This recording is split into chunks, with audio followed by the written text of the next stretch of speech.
Hey guys, this is Adam, and in this video, I actually want to do a step-by-step walkthrough of how I set up everything for my typical main slate. We're going to use, this is NFL Week 13 for 2022. I'm going to use this as kind of an example. Basically, going to start from scratch and show you everything that I do. I'm going to try to keep it I'm going to try to keep it simple, but sure, at least talk through some of the strategies I use. When I was first starting DFS and using an optimizer, I wish someone had taught me the things that I now know. And this is my attempt at trying to give back to the community in doing that. And so, again, you can see the rules. We're going to show you everything that I do. You can choose to do those things or not do those things. It's perfectly reasonable. It is up to you what you decide and want to do. I'm going to show you what I do and how I typically approach most of the slates. Now, how I'll probably approach this slate as well. This is week 13 for 2022. Also, this is not my day job, and so if my son happens to walk by and I talk to him, I apologize in advance. I want to make sure he has time to talk to me if he needs to. So, and I don't have time to edit and stuff like that. Like I said, I have a day job. So, I have created some settings here, and again, I'm using Fantasy Cruncher and using Stochastic. I love their projections, their ownerships, all that stuff. Really, really good stuff. There are other very good projection sites and ownership projection sites out there. There really are. But these have proven to be very effective. And so I haven't seen the need to go anywhere else. I haven't even dabbled in anywhere else, just to be honest, over the last 3 or 4 years. So I use their stuff and I have some settings loaded. Once you load the settings you like, you can save them, which is really cool. You can go to advanced options and save your settings, save general settings. If you click this, you give it a name and it's done. And then later you can come in here to load settings and load. So this is my DK main 2022 settings. Let me show you what I have real quick. So I'm currently using 4 unique players. If I crunch 150 and I use those 150, only those 150, you do 4. Sometimes I crunch 300 because I'm playing, more than 150 lineups total. And I want to get unique, completely unique, then I'll use 3 uniques here. I'm not sure what I'm going to do for this slate. I've been tinkering with that this year. Last year I did 5, and I think I talked myself out of it. I think I actually did a video on that. You'll also notice I don't change these. I don't change salary. I'm okay with 50K. There's no dupes in what I build, even with large field tournaments. My flex by default is only a wide receiver. This is DraftKings specific. If I was in FanDuel, I'd be doing only running back. Just to be very frank with you, I think running back is you need a flex in running back and flex in FanDuel. But for DK, I flex only wide receiver. Some slates I will flex both, and even tight end sometimes. I think I did it one slate. Sometimes because there's so much running back value that I want to get to, I think it's good chalk. I will flex only running back. That actually allows me to be different. I feel different, so I can get some higher price running backs along with the chalky value. But for this slate, I don't think that's going to happen. So I'm going to leave the flex only as wide receiver. Offensive players versus defense. You can say max 0. You can put max 1 or max 0 here. I leave it at max 0. I can talk about what that is at another time, but I'm just going to leave it there. Global exposure setting, I leave that at 100%. I never get 100%. We'll see. We'll show you how and why I don't. Randomness, I've been tinkering with this because I'm using normal distributed randomness. You can be a little bit higher in this one, quite a bit higher actually.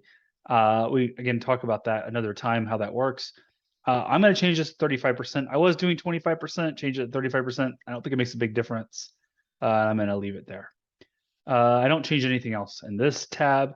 And then you'll see it has some lineup rules that I've already pre-baked in.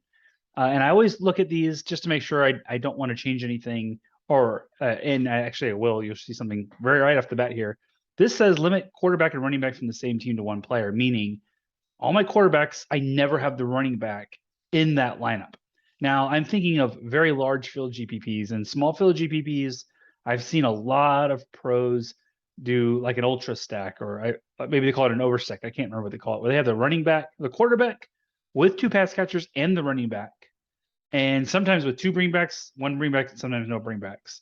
And I think that's very viable. My typical tournaments I play are very large field, where I think stacking 3 with the quarterback is too much. It's not going to win.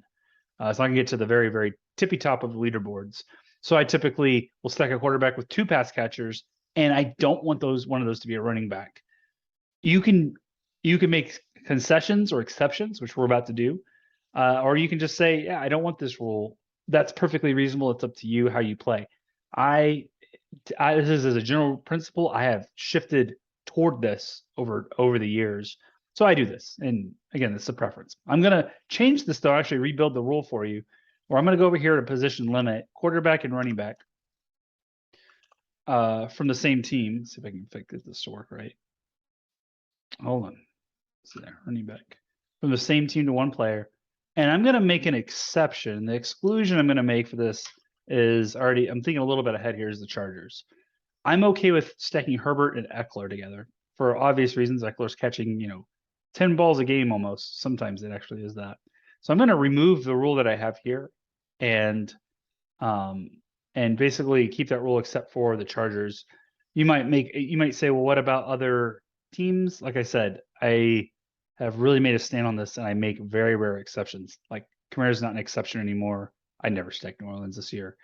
McCaffrey's not an exception with San Francisco. It wasn't an exception for me in Carolina, which might sound crazy.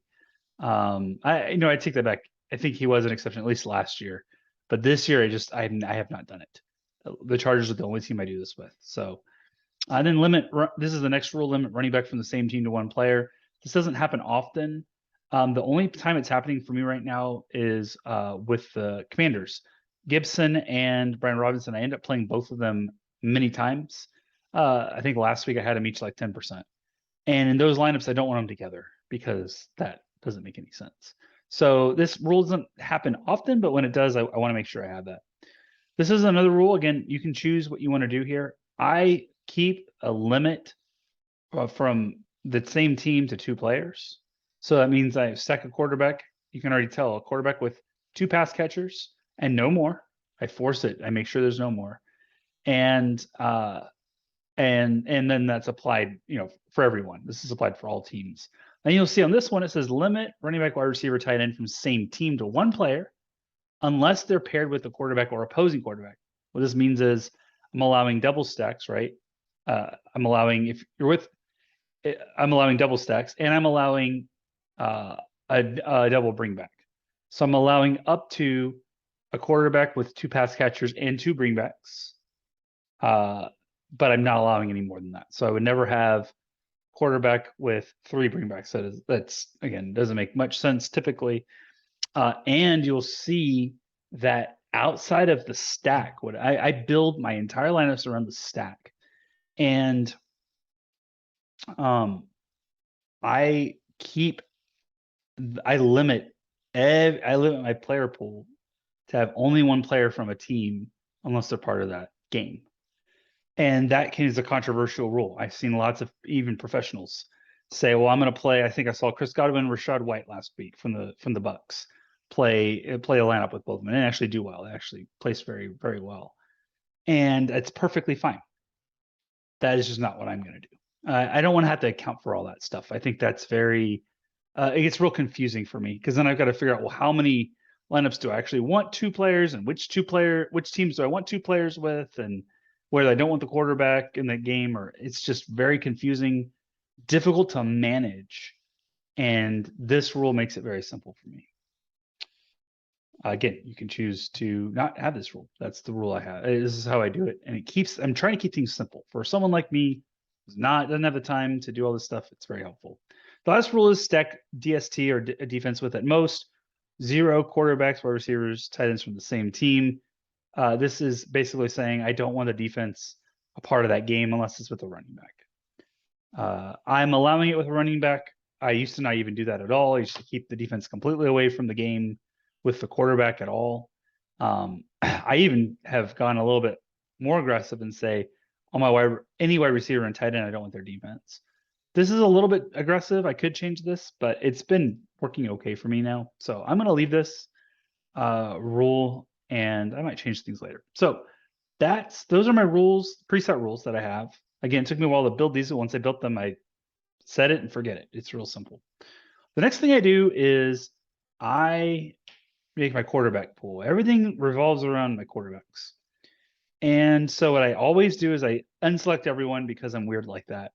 I may be a little OCD. And then I sort by salary, and then I say, which quarterbacks do I want to play this week?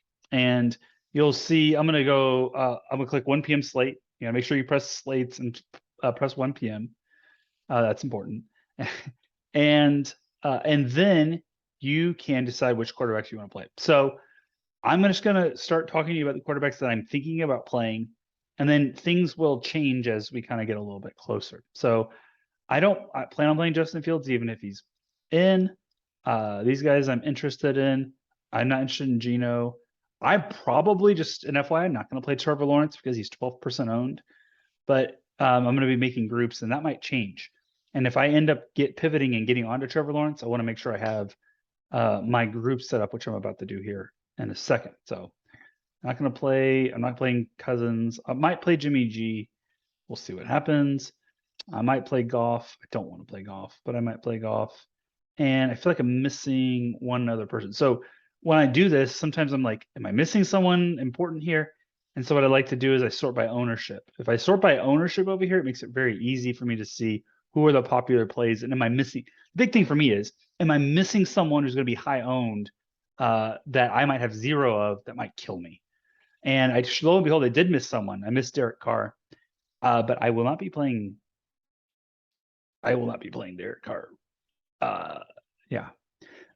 Again, personal preference. You can choose to play. That's actually a stand that probably one of the stands I'll take. This looks like my quarterback pool here. There again, you can.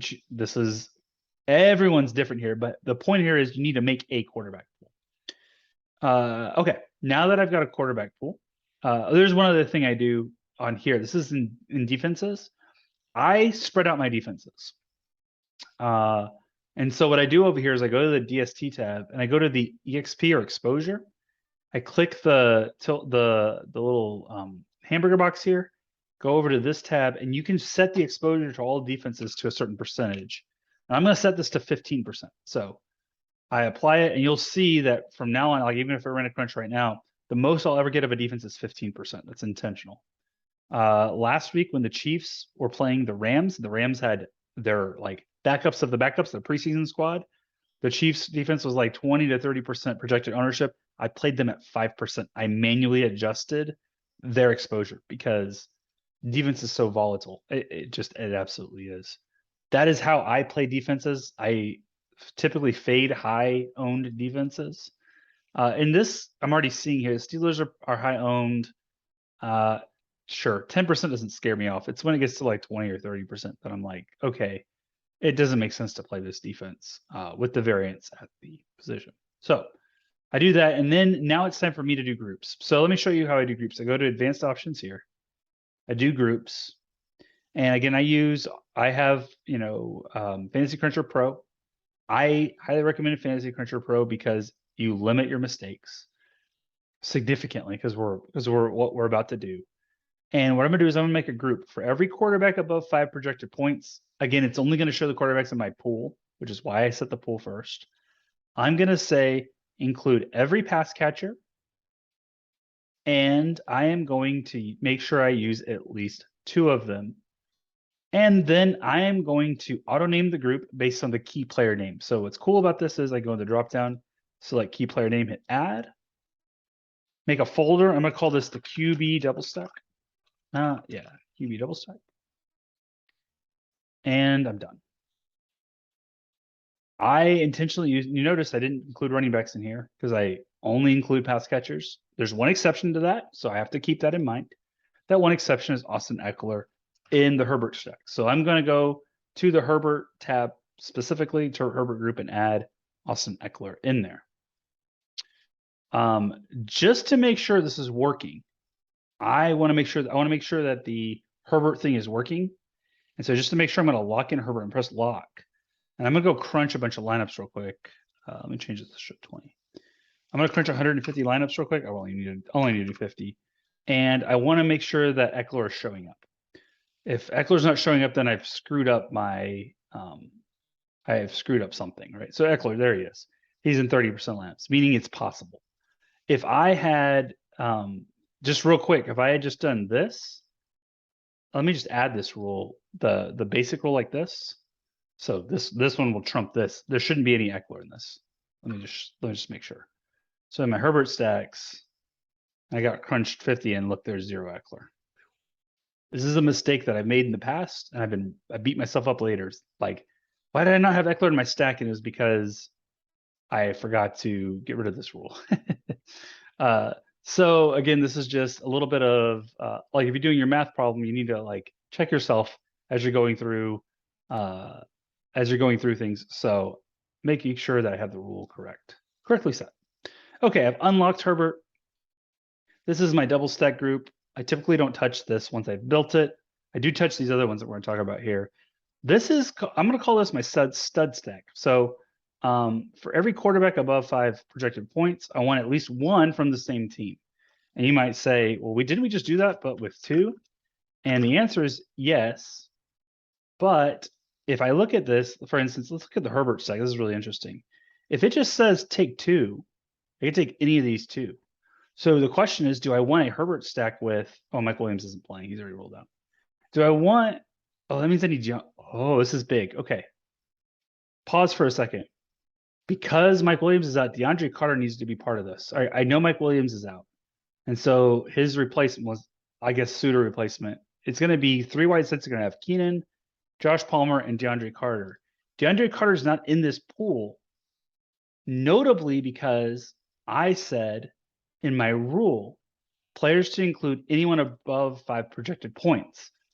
My guess is DeAndre Carter, they haven't adjusted the projection for him. And so if I look for him, oh, I'm in quarterback. Let me look for him real quick. DeAndre Carter, 3,900, 3.7. This is why he's not included. By the way, you can change that minimum, by the way. It doesn't matter. I'm just going to set him to 6 real quick, just so I don't screw that up. And then I'm going to manually add him. This is big. Like, these are things that you can actually absolutely miss. It doesn't hurt to go over your double stacks and make sure it makes sense, right? I want my Justin Herbert stacks to have a combination of these 5. In fact, let's just do it real quick. Garoppolo, Debo might be out. This is really big. So if Debo's out, it's Ayuk, Jennings, and like, who is it? Ray McLeod. I'm going to include him for now, just in case. Where is this guy? Ray McLeod. There he is. I'm going to add him for now. Again, with the projection of 1, he's not going to show up in any stacks. I guarantee it. For Jared Goff, he's got those 3. He doesn't have any of the tight ends. Do I really want Brock Wright or in this group? I don't know. Maybe. I might add him later. We'll see. I'll keep him out for now. Looks like they've already adjusted for the Njoku being out on the Cleveland side. So this looks pretty good. These 3 here, or these 4 here with Harrison Bryant. Mahomes, I've got the 5 here. This looks pretty good. I don't think that Miko Hardman's back, so that makes sense. I got Lamar with these 3. You might want to include Deshaun Jackson in this. I don't know if he's playing this week. Let's see what he says. It doesn't say anything. I'll include him for now. Again, it doesn't hurt. Projection of 2, he's not going to show up. He's just not going to show up in optimizers. You're going to have to manually adjust that later if you want him in there. Tua, this looks good. Hurts, this looks, oh man. The question is tight end from, you see how I'm filtering here? I'm saying, look, I don't have a tight end here from Philadelphia. Do I want one? Maybe you're like, oh man, what is the tight end situation in Philadelphia right now? Is Goddard back yet? I can click this, by the way, and hover over it. He's expected back week 15, so he's not playing this week. So the question is, did you want Jack Stoll in your lineups? No, I don't. I don't want Jack Stoll in my lineups. Okay, this makes sense. Joe Burrow, I've got these 3. This is really big because if Jamar Chase sits, I want to make sure I have the other person who's been playing a lot, which I believe is Trenton Irwin. Trenton Irwin's the one who's been playing the most at a 3K price tag. I'm going to add him to the group here. And then Herbert, we already talked about Herbert. And then Trevor Lawrence. All of these are healthy. This looks good. Okay. So I did my double stack.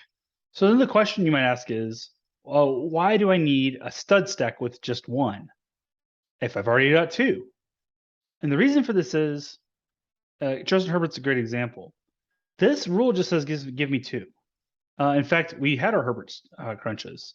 Let's see if I can find a crunch that I absolutely hate. Oh, they had Mike Williams in this crunch. Let me relock in Herbert. And just to force the issue, I'm going to make DeAndre Carter look really good. Oops. I make DeAndre Carter have like a rejection of 12. He's going to show up in a lot of lineups. It might show up in all of them. Yeah, it showed up in nearly all of them here. Good. That's what I wanted for the sake of this. And so here's the question. This is a perfect example. Do I want Herbert stack with Carter and Everett? My answer is no. If Herbert goes off and has a must-have it game, my guess is one of these guys might have a big game, probably not both. And it would be really hard. You'd be really hard pressed to see that Josh Palmer, Keenan Allen, and Austin Eckler also did not have a good game. It's got to be like, if I play Herbert, I want to have two of his pass catchers, but one of them has to be what I call one of the studs. Now, the question is, who are the studs? So it's not Mike Williams because he's not playing. It's not Gerald Everett. It's not Carter. So the question is, do I want it? I definitely want Keenan Allen. Keenan Allen's a definite. The question is, do I want Keenan Allen, Eckler, or Palmer? Do I want all my lineups to have at least Keenan Allen? So, like, if I left this rule like this, it would Justin Herbert. Every Justin Herbert stack would have Keenan Allen and one other pass catcher from the Chargers. Maybe that's what I want. This changes, by the way, based on the quarterback and the situation that week. Sometimes it's just about feel. When Keenan Allen was 6,100 last week, I played a lot of. I might have just said every lineup with Keenan Allen. For this one, I'm gonna do this and see what happens. I feel like if I get Josh Palmer and Carter, could both of those have good games and Keenan Allen and Eckler not? No. All right. I dragged myself into this. Herbert with at least Keenan Allen or Austin Eckler and one other pass catcher. So it could be Herbert with both of them, but it has to be Herbert with at least one of these and at least two Chargers. So with that said, I need to go look at all my stacks and make sure that I just keep the studs. So like on the Jimmy G stacks, I probably want one of, I'm going to take out Kittle for this. Actually, because Debo might be hurt, I'm going to include Kittle. I'll keep, as long as I get one of these guys, if it's one of these guys and Juwan Jennings, I feel that's okay. I'm okay there. For Jared Goff, this is a no-brainer. Every Jared Goff stack, if I choose to do Jared Goff stacks, is going to have Amon-Ra St. Brown. That's a no-brainer. I'm not going to play a Jared Goff stack without him. That's very obvious. Very obvious to me, at least. Deshaun Watson, because Njoku's out, I don't want to play a Deshaun Watson stack with Peoples-Jones and Bryant, or Peoples-Jones and Bell, or Bell and Bryant. Like, that doesn't seem very good. I feel like every Deshaun Watson stack should have Amari with it. So I'm going to stud stack Deshaun with Amari. Every Deshaun Watson stack I have is going to have Amari Cooper in. I think if Njoku was here, I'd allow Njoku in this group as well. Mahomes is a very interesting play. I am going to do one of these two. And because Kelsey's price is very prohibitive, if I get like 20% Kelsey in my stacks because of this, there's some things I can do about this, but I might end up just removing Juju altogether. Which doesn't feel good. That means, if I do this, like I was talking about, every Mahomes stack is going to have Kelsey plus one other Chiefs pass catcher. That actually feels right. Do I want a Mahomes stack without Kelsey in it? Nope. Okay, I'm leaving this. For Lamar, this one's easy. I have to have Andrews in the stack. For Tua, this one's hard. Do I want to allow it to be like Waddle and Gesicki or Waddle and Sherfield? Or do I have to force Tyreek Hill in here? I'll leave this here for now. We'll see what happens. For Hurts, not Quez, at least, yeah. It's not going to make much of a difference. Like, I got to have at least one of these guys, though. Again, it's not going to make much difference because there's only 3 guys total. And then for Burrow, this one's interesting. I'll be getting rid of these two. And then T. Higgins. So if Jamar Chase sits, every lineup with Burrow is going to have T. Higgins, and I agree with that. I don't want a Burrow, Boyd, Hurst lineup. Not with the way they've been playing Higgins. Now, if Chase comes back, I'd be okay with like Burrow, Chase, and Boyd, or Burrow, Chase, and Hurst, or Burrow, Chase, and Higgins. That's fine. That's very expensive. But I don't think I could do like a Burrow, Hurst, and Boyd, or a Burrow, Hurst, and Trenton Irwin, or something like that. So I'm going to have these two. For Herbert, we already talked about it. I may adjust this. Let's see. For Trevor Lawrence, I don't want Ingram in here, and I don't want Marvin Jones. Every Trevor Lawrence stack has to have at least one of Zay or Christian Kirk. All right. Now we are going to do bringbacks. I always do bringbacks. You can choose not to do bringbacks. It doesn't bother me. All my bringbacks are only pass catchers, and then I only add running backs manually if I want them to. So for every quarterback above 5 projected fantasy points, I will say I need one of the pass catchers from the opposing team. So I change this, and I need at least one of them. And I'll call this the QB bringback. This is important because I used to allow running backs in this bringback group, and now by default, I don't. And then I ask the question as I walk through these, do I want that? So like for Jimmy G, who do I want as my bringback? Do I really want a Jimmy G stack with Gesicki or Sherfield? No. It'll be one of these two. And then the question is, do I want to add the running back to this? And that's Jeff Wilson. Even though Mostert's playing, I might be playing Jeff Wilson this week, but I don't want him in my bringbacks. I want it to be shootout. I want to see shootout. If there's shootout, that means both teams are passing the ball a lot. That's what I'm looking for, and that's the style I play. I'm looking for the games that have the shootout, and when they have the shootout, I want to have a chance to be on the players that hit big on both teams. And again, I only typically allow for 2, but I force 1 bringback, and I want that to be Hill or Waddle in the San Francisco stacks. For the Detroit stacks, I probably don't want this to be, again, this is my 1 bringback that I'm forcing. It's going to be very similar to the stud stack on the other side of it, right? Deshaun Watson, Cooks is out, so I would have played Cooks. So then this makes it very interesting. Like in a weird spot, Jordan Akins did well because Kyle Allen was the quarterback. 5 targets is interesting. This is a thin play. It's going to be hard.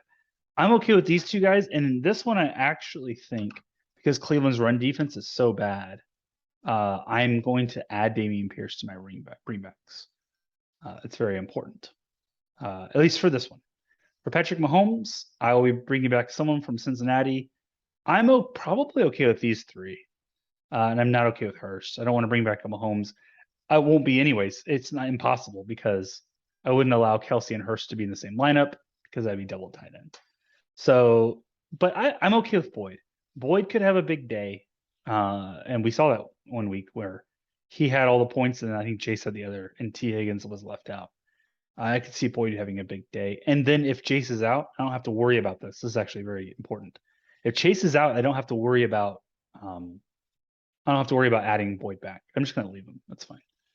For Lamar, I got to bring it back with someone from Denver. You might say, are you serious? You would really do that? Yep, I'm going to do that. Again, I'm looking for the shootout games. If Lamar is having a big game, that means Denver's got to be throwing, or they're going to be more prone to throw. If you don't think Denver's going to be throwing at all, and this is going to be a low scoring game, you're not going to play Lamar. I'm not going to try to weasel my way for Baltimore to score 21 points and Lamar have 2 of those as rushing touchdowns and play him naked was the right play. It's so difficult to get there, especially with all these other games where there's so many high scoring totals. Most likely you'll see I won't get to any Lamar. But if I do get to Lamar, I'm bringing it back to one of these guys. For Tua, let's see here. Kittle's fine. Debo's fine. Ayuk's fine. Jennings is not fine. The question here is, are you okay with I'm bringing back with McCaffrey? And I'm going to say no. Like, I could allow this, but Tua and one of Tyreek or Waddle, it's a lot. It's very expensive. And I don't want to bring it back with an 8,600 McCaffrey. It probably wouldn't show up anyways in my Tua stacks, but I actually don't want McCaffrey here. Again, that's your choice. You can add him if you want to. It's fine. For Hurts, I want to back with someone from Cleveland, Tennessee. I do, and I'm really big into these 2 guys. The question here is, do I add Derrick Henry? All right. A lot of this is feel. You can choose. Like I just said no to McCaffrey. I said yes to Henry. I am going to allow it and see what happens. My guess is that I run it back with these two about 40% and 40%, and maybe 10 to 20% of my lineups with Hurts have Henry as the bring back. That sounds good. I'm okay with 10 to 20%. Do I even get to Hurts this week? I don't know. We'll see. For Burrow, my dreambacks, I'm probably okay with these three. I don't want a Pacheco as my bring back. That doesn't make sense. If Burrow's scoring a lot of points, Pacheco, the likelihood of Pacheco having a really big game and not these guys is low. Do I include MVS in this? I'm going to include MVS in this because I'm weird. All right, my Herbert stacks. I like this one. Herbert, do I want Jacobs in my bring back? Oh, man, he catches so many balls. Yeah, I'll include him. Now, the question is, do I want Foster? I'm really going to capture all the upside if Herbert has like a 40-point game and Foster Moreau is my only bring back. Oh, I don't think so. I'm going to remove him. And then Trevor Lawrence for the Detroit side. Definitely want Amon-Ra. I want him in most of my bringbacks. But I'll allow these guys for now. And the question is, do I want like a Swift or a Jamal Williams? I'm going to include Swift. He does catch balls. If Trevor Lawrence is scoring a lot of points, Detroit has to play catch-up mode, and that is not a that is a Swift play. If Detroit's up, Jamal Williams scored a lot of points, and Trevor Lawrence has to play catch up, and that might work too. I could also include Jamal Williams in here, but I'm just not going to. I just don't feel like that's the right play. So again, this is me tediously going through every single one of this is my double stack, making sure I have at least one of the studs from that team with a bring back. Very, very pretty tedious, but very, very important to the success of me crunching. So now I have done that, and I can go crunch lineups.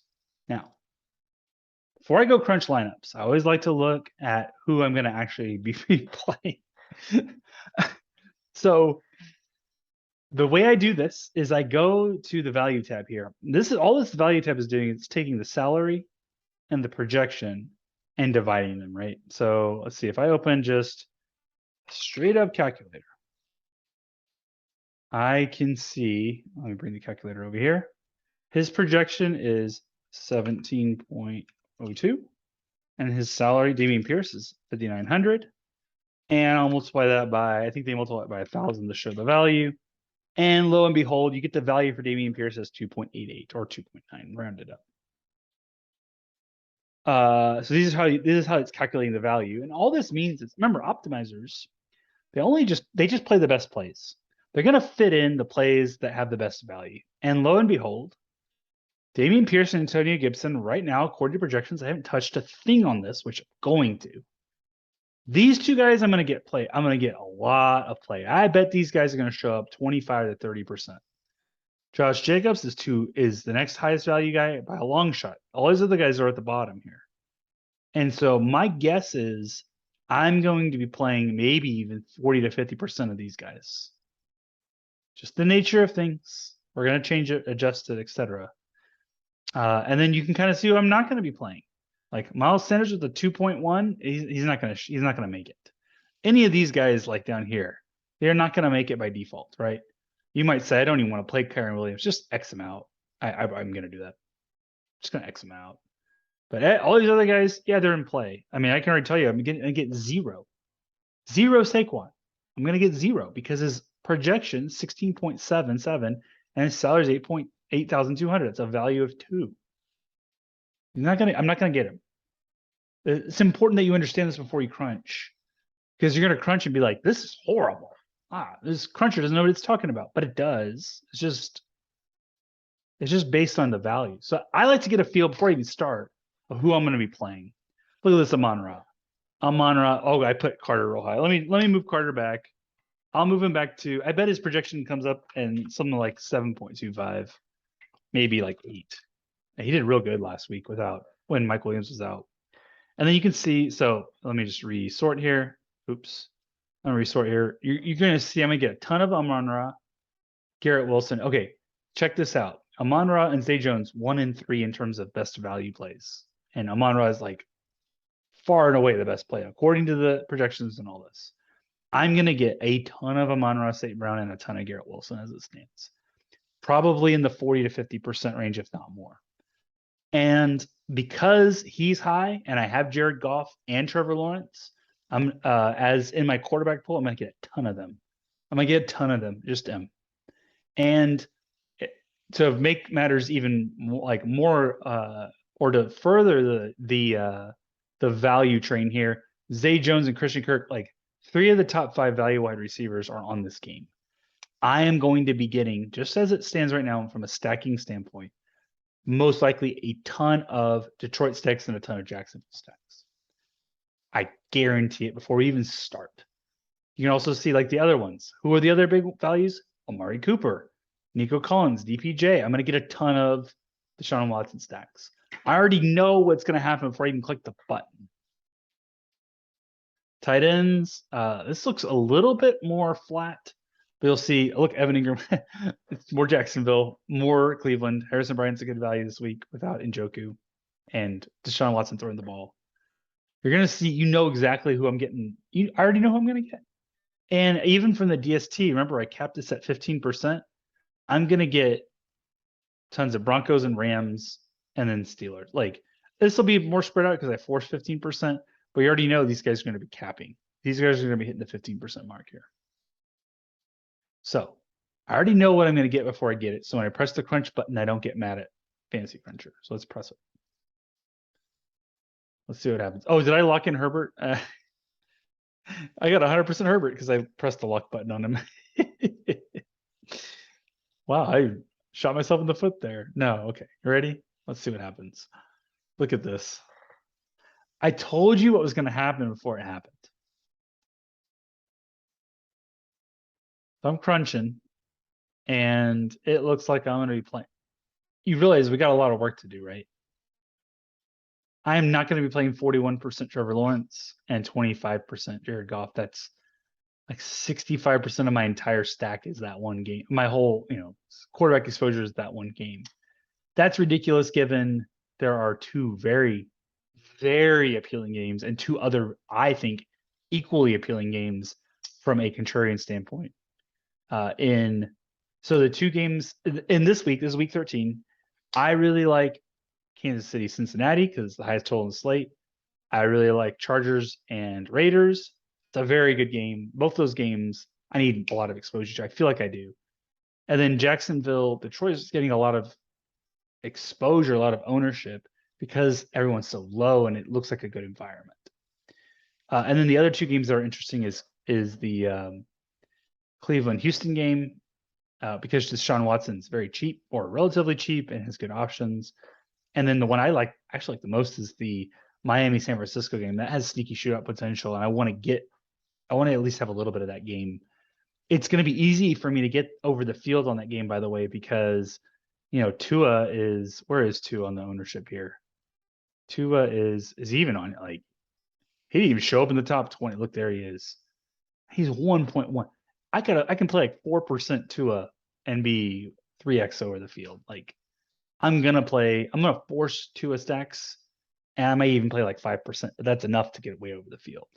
And if Tua goes off, I've got a chance at like some real money because no one's playing. Okay. We got work to do. Let's quickly look at running backs. I told you I was going to get 30 to 40%, maybe 50% of these top 3 guys. I was close. Wide receivers, look at that. That's a ton of Amon-Ra St. Brown. Do I really want to bet my entire week on one like this? And he's a real good play, but man, that's crazy. And then like 48, 39, like I'm not going to be playing 48% Christian Kirk and like, I don't know. Let's see some of the good players down here. 6%. Like I know salary wise, it's different. Like there's a difference here, but man, you can already see I only get exposure to some of these guys. I got to scratch off Brandon Cooks. He's out this week. You saw how I did that, just so we're on the same page. I right-clicked him, I clicked his name, and I clicked remove from pool. So he was like this, I pressed remove from pool. So then Brandon Cooks is out. It's the same thing as if I went up here and just and crossed him up here. Keenan Allen, 0.7%. This, I mean, I don't feel like this projection is right. I'll fix this. I'll manually adjust. I will adjust projections. I don't care. I don't think Keenan Allen should be projected for 13.94 points against the Raiders. Something's wrong. Like, to me, something's wrong here. This should be like 17 or something like that. But we'll fix that here in a second. So we're getting exactly what we put in, which is we're basing it off of projections that were given to us. Stochastics projections is what I use, and I really like them. I think that they need some work, and they're going to get some work. They typically have some very good projections by like Saturday afternoon, which is typically when I actually do this. I typically do this on Saturday afternoon, and then really start crunching Saturday night, and then Sunday I'm making very small adjustments based on news. So I'm going to be doing probably a little bit more projection adjusting than I normally do, and it's really got to start with this Jacksonville Detroit game. I got to make some decisions here. So again, me walking you through my process, I got to make some decisions here. Do I really want? Look at this game: 12% Lawrence, 7% Goff. That's about 20%, right? 18.8% of all the quarterback ownerships going to this game. So I get to make decisions. Whatever decision I make in this video, I may not make Saturday. We'll see what happens. But for now, I'm really going to decrease. I don't want 40%. I've got to figure out a way to get low on this. I don't want more than 12%. That's what I'll say. I will match the field or be under. I don't want to try to get over the field on Lawrence when there's so many good quarterbacks, like so many good plays at quarterback this week. So the way to do that, you have to think about this, right? If I just adjust Lawrence's projection, he'll go lower. I won't get as much Lawrence. But but these other guys are good values regardless. In fact, let's just see what happens, right? Lawrence is 44%. Let me just lower his projection to like 15.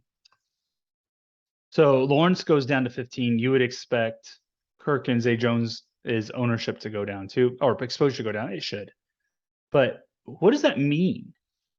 You already know who the next best play is. And you know there's got to be a bring back in this game in every Goff stack. My guess is Goff goes to 40% here. That's my guess. Let's see what happens. Crunch 50. Again, the only thing I've changed is I've lowered Trevor Lawrence's projection to 15 from 20. And you can see, because just by doing that one thing, I lowered his projection by 5 points. I'm getting none of him, but look at this. I'm getting tons of Goff now. Now, why am I getting tons of Goff? Well, because not only is Amon-Ra St. Brown the best value play right now, as it stands from a wide receiver standpoint, but all those bringbacks, those Jacksonville bringbacks, are like top 5. Two of these two are top 5 in bringbacks. So I'm still getting tons of these guys. Still getting a ton of them. The only way to really, so now I'm trying to tinker with things, right? So let's say I might raise Trevor Lawrence's projection back up to 17 because I've got to lower these guys. So I'm going to go in here and lower Kirk. He's projected for 15.89. I'm going to lower him to like 15. And Zay Jones, I'm going to lower this guy to like, these are good plays. You might say, should you really mess with projections? The only reason why I'm messing with projections is so I don't get as much exposure to these guys as I want. As I want less exposure to them. Amon-Ra could be projected for 22, and I'm okay with this projection. I like all the twos. But that is way too much exposure. I don't want to bank my whole week on one player. So I'm going to lower him pretty significantly. And you might say, well, Adam, how'd you come up with those numbers? How'd you know to lower Amon-Ra to 20? I didn't. I don't know to lower them to 20. But look at this. I can now sort wide receiver by value and see kind of where he stands. I lower Amon-Ra's value by his projection to 20, and he's still the second best play on the from a wide receiver standpoint. Like, it's not even close. In fact, if I do 19, he's still the second best play. I'm going to leave it here and see what happens. And then you'll see the Jacksonville guys, they're like, they were 3rd and 5th, and now they're like 10th and 11th best values. So I upped Trevor Lawrence's projection by 2, and I lowered the projections of the 3 best value wide receivers, again, in an attempt to try to get less of that game. And look at this. This is looking better. Not 50% Goff, and it's not 40% Lawrence. I don't want this much Goff. I can tell you that much. I probably will actually not be playing him at all, oddly enough. And let's see. Yeah. I mean, he has that 37-point game. He had 26. 26 could win a tournament. I'm not saying that Jacksonville is not the place to do it. He could. There's just so many other good quarterbacks. There really is. Like, it's just, you can't get away from that. So I'm lowering Goff significantly. And then now we got to worry about this Deshaun Watson guy. This Deshaun Watson guy is pulling tons of exposure because I've been working on these 2 quarterbacks. And so I am going to look at Deshaun Watson, and I know why Deshaun Watson. Oh yeah, this is really cool. We haven't really talked about this, but I can click the magnifying glass on the quarterback and see who the exposures are, right? So you can see 100% Amari because that's the rule I set. And then you can see it's going to be Amari with Deshaun every time. And then 47% of the time it's DPJ, 17% is David Bell, 35% Harrison Bryant. Pretty cool. That's a pretty good, it's actually a pretty good distribution. I like that. I even like the David Bell. I think David Bell might be a very interesting play this week. And then you can see his run backs. By the way, this is really cool. You can see how much of the run back is the exposure is. So of all my Deshaun Watson lineups, 72% of them have Dameon Pierce. And only like 22% are Nico Collins and 8% are Chris Moore. Oh, I don't like that. I don't want almost all my Deshaun Watson lineups to have a running back as my run back. So I'm probably going to adjust that some. I'll show you how to do that in a second. But for now, I just need to lower Deshaun Watson. And I can I can do that by either lowering the quarterback's projection, or I can see this. I'm getting way too much Amari. I might just, as much as I love the Amari play, I might lower his projection again, just to see, just so I don't have as much exposure to him as that. I can lower his projection like that, and look, I'm still getting tons of them. Probably in the 35 to 40% when this all kind of shakes out. And again, a lot of my Amari exposure is because, like, this is pretty ludicrous, right? This much to Sean. I gotta lower his projection. This is way too much to Sean Watson. So I'm gonna stop the crunch and re-crunch here, and let's just see what happens. So still probably get a lot of Deshaun Watson, but hopefully not the 60% I was getting before. It's still a lot. So again, you've got to continuously mess with this and tinker it. So that's what I'm doing here. I'm starting to mess with things. And remember that very first crunch I did? I had like, where was that crunch over here? It was this guy right here. This was my first crunch, and this looks nasty. Like, do I really want 1% Herbert and 0% or 1% Mahomes? No, I want more than that. Well, I'm getting closer. I'm slowly working my way there, right? This is still too much Deshaun Watson. I still don't know if I'm going to play him, just to be very honest with you. I know I'm going to be playing Burrow, Mahomes, Herbert. I'm going to be playing 5% Tua Tagovailoa. And then I think everything else, let's see, of all these quarterbacks, this is a maybe, yes, maybe. No, this is probably a no. I'm going to end up not playing him. Yes. Hurt. I don't have any Hurts. I gotta play some Hurt. He's 7% owned. I gotta at least match the field on Hurt stacks. I have to do that. And then Lamar, no. Okay, I'm okay not playing Lamar. I may not play Jimmy G. So I've got like 4 yeses, 4 quarterbacks I'm absolutely playing. And it seems like the data is telling me I probably need to play a little Burrow, Lawrence, and Goff. I won't be playing Goff. I'm gonna not play. I might, you know what? I can just exit out now. As I'm walking through this, I'm like, nah, I'm good. That's why you do this. This is why you run through the process. You're like, I don't want any Goff. All right, scratch him out. Let's move on, right? So if I scratch out Goff and then I lower Deshaun Watson, maybe another point, you know who's going to be the next man up is Burrow. Burrow's going to get a lot.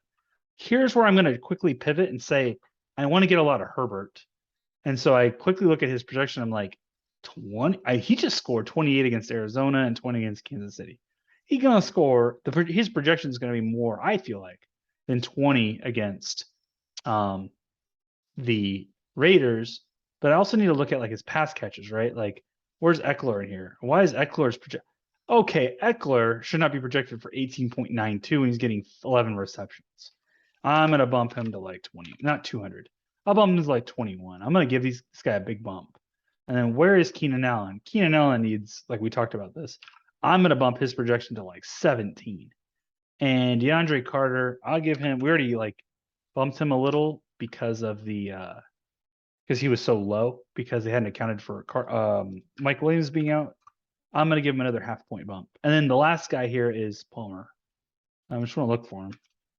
I am playing 0% Josh Palmer. I am going to change that. Again, this was with the Mike Williams projected in. He's averaging, his lowest target total was 6. And since then, his lowest target was 7. He's going to project for more than this. I'm going to give him like 12.5. Actually, I'm going to give him like 13. And if I was curious about how they kind of fit, I can look at all the wide receivers, sort by value, and you can see, oh, I've now made Keenan Allen the 3rd best value on the slate, or for wide receivers, right? That's important because now I'm probably going to get a little bit more Justin Herbert. Everett, I'm okay leaving his projection as is. I may not get a lot of him, and I might be okay with that. So let's recrunch.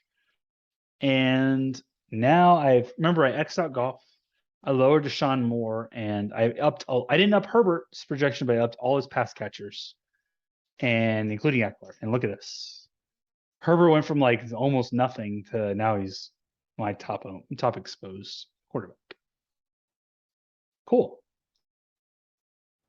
I don't know if I'll play 33% Herbert, but I can tell you right now, this is just me. I'm going to be playing at least 20% Herbert this week. That is way too good of a play, and I'm from Texas, so I'm not a homer by any means, but Herbert fits my play style so good. That game, I've always played double stacks and a bring back. I almost never not do that. And so that and Herbert in this game, it just fits so well. It fits so well to play Herbert with 2 and a Jacobs or a Devontae bring back. Like, this is how this is going to look. So look, I finally got a Tua. I got rid of stupid Jared Goff. I probably need to up Mahomes. This is a pretty high projection. If I'm not getting much Mahomes and I see a high projection like that, let me just hold that thought. 13, Garrett Wilson. I'm not going to play. I know the Mike White stuff. I can't play Garrett Wilson. Not 48%. I might play him like I might match the field, but I ain't going to get over the field on Garrett Wilson. I just won't do it. All right. I gotta get rid of that. And then, so okay, Mahomes has a good projection. So if he's not getting exposed, that means that his pass catchers aren't getting a lot of love. Kelsey, this is an okay projection for him. I'm gonna bump him up a little bit here. Let's see if I can't get more Mahomes. And then you can see Valdez-Scantling has more exposure than Juju. It means he's a better value. For me, that just means I'm gonna bump Juju's projection. If you wanted to compare, let me see, compare notes real quick. Let's see if I can find him here. Looking for Juju, and I'm looking for Valdez-Scantling. So there's MVS, he's 2.3 value, and Juju, I've bumped him up, and now he's also 2.3. So my hope is that they'll probably be about close to being the same exposure. So I'm gonna run this crunch, and then we're gonna do 2 more things. I did this intentionally, kind of walking you through my process. It's tedious, but this is how I do it. And you need to understand how to be able to see the data and your exposures and say, I don't really want that. Well, how do I fix that? And I do it by adjusting projections. And some people are like that's taboo or whatever. They limit exposures or whatever. There's problems with that. There's problems with adjusting projections because you're not accounting for people who in their true value. I get it. But if you're going to cap exposures, you're limiting their projection in the lineups anyway. Like it doesn't make sense. And so there are some other problems from an optimizer standpoint in capping exposure, which is why I very rarely do it. The only time I do it is with defense. I'm okay doing it with defense because there's not much I do with defenses. Okay. So it's important to understand this. And then you go down the line. I look at my exposures and I go, man, okay, I don't want 45% Pierce.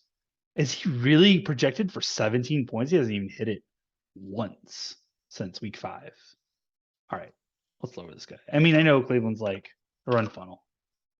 Let's lower his projection. I'll go to the 15.75. And like Jacobs, I know is a good play. He's probably getting more ownership because I have so much Herbert. He'll be in the bringbacks. I'm gonna lower him though. We'll see what happens. And like Gibson, I really want 38. Okay, I'm not gonna play. This is where I don't understand the projections, and I think it's gonna get adjusted at some point.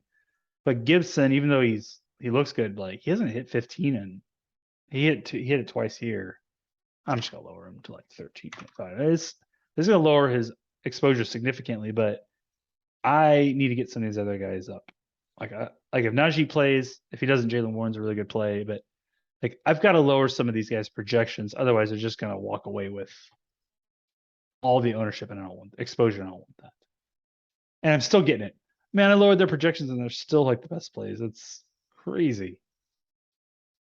Or at least in the way I'm doing stacks. So you can already see this is kind of cool, right? I'm liking the spread a little bit better. I don't like that I'm only still getting 6% Mahomes. I'll see if I can fix that. Mahomes is going to be hard to get to because of just the price with him and Kelsey. I'm forcing Kelsey, remember. But this is much, much, much better than when I started. Like much better. And I know exactly, I knew exactly what I was doing when I started. I knew I was going to get tons of Trevor Lawrence and Jared Goff stacks. I knew it because I looked at their values. And then I knew how to adjust it and get to a place where I'm feeling a little bit better. The last thing, there's 2 more things. Well, I'll do the easy thing first. The other thing that I think is really important is setting your ownership limits. I do a min and max. I want to get to a place where I can use this with product ownership, which is a different conversation, but this is good enough for what I'm trying to do. So you'll see here, my ownership projection on this is 77. In fact, if I sort this by, can I sort this by ownership? Where's the ownership? It's here somewhere. I don't know where it is. Anyways, let me see if I can pop one in here that's real high or low owned. Here's a good one. This cumulative ownership is 69.7%. It's got a Herbert stack. These guys are not high owned right now. That'll go up, by the way. But let's just say like Michael Williams was in and all that stuff. And Najee ends up being, if Najee's in, he's going to be higher owned than this. But it's got like Khalif Raymond in there. Etienne's pretty high owned. But like collectively, this is a low ownership play. Maybe I want a little more chalk than that. And so what you can do is you can set min and max bounds on your projected ownership. Another example might be, let's see if I can find one that was real chalky. It was this one, yeah. 120% cumulative ownership because Jacobs is popular, Amon-Ra is popular, Amari is popular, Zay Jones is popular. Like a lot of popular plays there. Dameon Pierce is popular. Like all these guys are popular. So maybe I want to set some limits. Well, there's no way you can do this in advanced options. You can go to my data. You can use the projected own. And you can allow a min of and then set a number. For now, I'm going to keep it kind of loose. I'm going to set a min of 65. And then I'm going to set a max total ownership of, let's just say 120. This might change based on if someone becomes really chalky, like a Jalen Warren, because, if he's 50% owned projected, that's going to change what you do here. It's going to be hard. You get a lot of contrarian lineups. All of it's going to be somewhat contrarian because of this 120 max. I might up it. But that's a cool thing to do. And then the last thing, so I can recrunch here, but the last thing I want to show you is my exposures in the stack. This is like super important. I go to my my Justin Herbert. I'm going to use Justin Herbert as the example. And I click the magnifying glass. And I've got, remember, out of 150 lineups, I've crunched 35 Herbert, right? That's 23.3%. All my 150 lineups, 35 are Herbert stacks. I want to know how much exposure I have to each of those players in the Herbert stack and how much exposure I have in the bring back. So let's look at wide receiver. In my Herbert stacks, 85% of them have Keenan Allen in it. I kind of like that. That feels good. And then the other, remember, because I looked at my stud stack, Herbert. I had to have at least one of Allen or Eckler. So in these 15%, these 14% that don't have Keenan Allen, they have Eckler. And if I go to Eckler real quick, I have 37% Eckler. So this actually is very cool. You can kind of do the math here. 85.7 plus 85.7 plus 37.1 is 122.8. This means, if I just subtract the 100%, this actually means 22% of my Herbert stacks are Herbert, Eckler, and Allen. Probably the highest projected, best, studs on the team. That's kind of cool to know, right? And then there's, 15% of lineups don't have, or 14% don't have Allen. That means they have to have Eckler. So 23% of the, or 14% of the lineups have Eckler and one of these two, or I guess Everett's in two of the lineups. He's there, right? But I kind of like this split. Maybe you don't. Maybe you would say, let's just hypothetically say, I really like this. Man, that worked out really well. It doesn't always work that way. Let's see if we can find someone that doesn't work the way we want it to. So here's Burrow. Oh, Burrow is going to be a good example. So I click on Burrow. And here it is. Here it is. Great example. In my Burrow stacks, again, we've projected Jamar Chase in. I'm almost done, buddy. Almost done with my video. We projected Jamar Chase in. And you can see in my Burrow stacks, I have 0 Jamar Chase. I got 0. In fact, Higgins is 100%. Remember, this is the reason why is because in my Burrow stacks, I have to have one of them. You may say, well, let's just pretend Jamar Chase is in. He's still projected for that 15 points that I think he was projected for. That's not going to happen. He's going to hopefully come in with more. If he doesn't, you're going to get 0. Like, you wanted him in your stacks, but you're not getting any of them because he's such a bad value given that projection. And also noted that he only has, where's all this ownership going? Like, where's all the Burrow stack exposure going to? Higgins is 100. Boyd is only 11. That means almost all of my stacks are Burrow, Higgins, Hurst. I don't want that. I don't want that. I want, let's just say for a second that Chase is not playing, or they say he's like going to be super limited. It's probably not worth the big price tag, whatever. I need to figure out how to get more Tyler Boyd. So I look at him and I only have 3.3% Boyd. I'm going to just bump his, I'm straight up going to just bump his projection. I'm going to bump it to 12. Let's see what happens. I didn't do anything crazy. I just bumped Boyd's projection to 12. You'll see I'm going to get more Burrow because of that, by the way. In the last crunch I got, let's see. What did I have in the last crunch? Let me go back there. 22% Burrow in the last crunch. Oh, no, sorry. This is the crunch. 23% Burrow in the last crunch. And I'm a little bit more, about 5% more, just because I increased Burrow. All I've done so far is increase Boyd's projection. I added the ownership stuff, but it's not going to really make much of a difference right now. So I got more Burrow just because I've increased Boyd's projection. But let's see what the split is. All right, that's a little bit better. Buddy, I'm almost done. But Boyd is now from 13% of the lineups, he's now 38%, and Hurst is the other. Okay, that feels a little bit better. If I didn't want to increase Boyd's projection anymore, I could do something really cool here. This is a really important thing, and I do use this. in my double stack group on Burrow, I can actually bump their projection. Only if Burrow is used, you can give them a bump in their projection, percentage-wise. So I might give a 5% bump in Boyd. So he's 12 points unless Burrow is playing, unless Burrow's in the stack. If Burrow is playing, or Burrow is the quarterback, Boyd gets a 5% boost. What is a 5% boost? 12 times 1.05, so 12.6. So it says, in the case that Burrow is used, bump Tyler Boyd's projection to 12.6. That 0.6 can make a difference. Let's find out. Let's see how much it changes Burrow's exposure total. Look at this. All I did, this is big. He was 28% owned.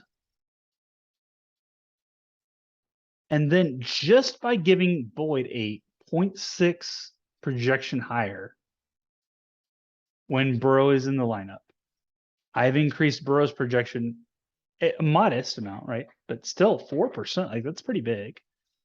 And namely, let's make sure that I've got more Boyd. I'm gonna guess is 50 to 60% is Boyd now. Oh, it wasn't even that much. Wow. It was 42%. Oh, the Boyd play was so good they even found a way to get Chase in one of the lineups. That's funny. And then Hurst is the other 57%. So the Boyd didn't even go up that much. Maybe I'm like, okay, that wasn't enough. Let's put 15. Let's see what happens if so 15%. Let's see what happens here. Where did my calculator go? What does 12 times 1.15 look? All right, his projection is now 13.8 when Burrow's in the quarterback. Let's see how much Boyd I get now. And how much Burrow I get. I bet I get a lot more Burrow, a lot more, and then a lot more. Oh, look at this. Like overall, he's super, super high. And the Burrow stack is high too. That's my son, by the way, in the background. Cool. You can see just by playing with these numbers, you have to understand what you're doing, right? Because Burrow's percentage was like 23% before we got started. Just by messing around with one player, Boyd, and bumping his projection, I am now exposing myself to more Burrow because of that. Like you have to understand what you're doing and what the implications are. But look at this. It's a lot of Boyd now. And look at it. Okay, so Tyler Boyd's now 62% of the Burrow stacks, whereas before he was like 10%. And Hurst is 37. I kind of like this spread a little bit better. And understanding the ramifications of what I'm doing, right? I think this is really, really important. And so there are ways I want to make sure I get my stacks correct. I think this is really important. I want my spread of my Burrow stacks to look something like this. This feels much better than the 100% T Higgins, which is still basically there, and the like 89% Hurst. I didn't like that. I want to get at least between Boyd and Hurst in the event, like say Chase doesn't play. I want to get that more even. In fact, maybe a little more Boyd heavy. This feels better, much better. I might lower this a little bit, but this feels a lot better. And you also need to realize, though, because of that, I've increased my Burrow exposure because I've increased Boyd's projection so much. Individually, remember he was like 10, I changed it to 12. And then I also gave him that 15% bump here. This is a good stopping point. You can see there's still more tweaking that needs to happen. But from a week-to-week basis, this is how I begin. This process, as I'm explaining it, probably took me about twice as long. This process takes me about 30 minutes to really nail down now. It used to take me about an hour and a half. Now it takes me about 30 minutes, and then I can tweak and adjust. That takes me another 45 minutes where I'm really getting into the weeds on this minor stuff like you just saw. I do this with every quarterback. I look at the bringbacks too, because we didn't even look at the bringback for Burrow. I can quickly tell you that it was pretty split. Kelsey was only 25% of the bringbacks on the Burrow stack. I might want more Kelsey in my Burrow stacks as the bringback. I got to adjust that. So I do that for every single quarterback because I want to make sure that spread is right. Once that spread is right, I feel pretty good going into Sunday. And then Sunday, I react to news. And sometimes the news is drastic and sometimes it's not. But either way, I'm ready to react either way. And that is how I build my lineups. I know this is a long video, but I hope it helps you understand some of the rules, some of the basics, but then also my thought process which is, I think, invaluable. Whether you believe or agree with the thought process or not, understanding how I'm building lineups hopefully can help you in what you do, especially if you're just starting out. So I hope this is helpful, and have a great rest of your day.